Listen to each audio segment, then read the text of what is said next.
का बहुत ही शानदार क्वेश्चंस लेकर आया हूं और इस प्रकार का जो क्वेश्चन जो है वो प्राय आपको एग्जाम में देखने को मिलेगा कॉम्पिटिटिव एग्जाम्स में।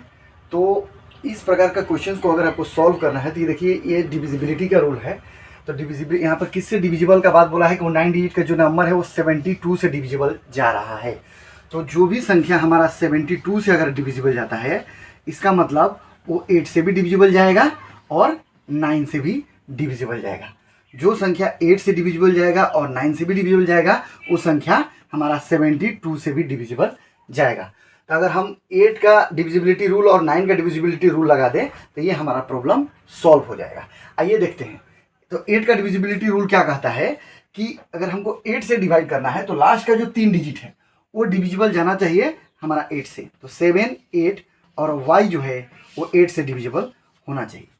तो 8 से डिविजिबल होने के लिए देखिए, 8 9 जा हो गया 72, ये 9 टाइम में चला जाएगा, बच रहा है 6।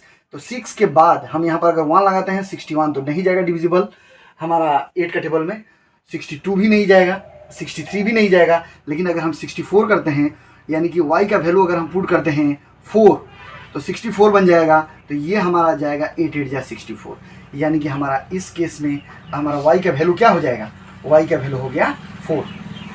तो हम क्या करेंगे, 9 का डिविजिबिलिटी के लिए हम ये पूरा संख्या को प्लस करेंगे। प्लस करने के बाद जो रिजल्ट आएगा, अगर वो 9 से डिविजिबल होगा तो ये पूरा संख्या भी 9 से डिविजिबल हो जाएगा। तो देखिए 8 और 4 कितना हो जाएगा 12, 12 प्लस 9 होगा हमारा 21, 21 प्लस 6 होगा 27, 27 प्लस अगर हम 3 करते हैं तो 30, 30 प्लस 7 हमारा हो जाएगा 37, और 37 अगर प्लस हम 8 करते हैं तो हमारा हो जाएगा कितना 45।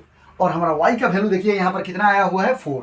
तो हम 45 में 4 अगर प्लस करते हैं तो हमारा हो गया 49, यानी कि हमारा 49 प्लस x का वैल्यू अभी हमको पुट करना है।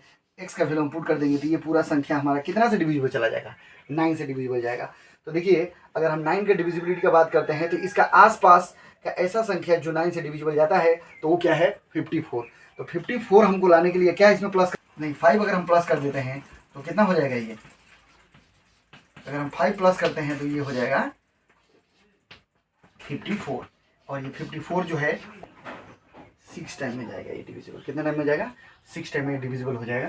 तो इस प्रकार से हमारा जो x का वैल्यू हो गया हमारा कितना 5। तो x का वैल्यू हमको लिखना पड़ेगा 5, और y का वैल्यू आ गया हमारा, y का वैल्यू कितना हो गया 4। अभी इस क्वेश्चन में हम इसको पुट करेंगे तो ये 8 हो गया इंटू x का वैल्यू कितना है 5, तो हम लिखेंगे यहाँ 5 प्लस 6, y का वैल्यू कितना है 4, तो हम यहाँ लिखेंगे 4। तो ये हो जाएगा हमारा 40 प्लस 24।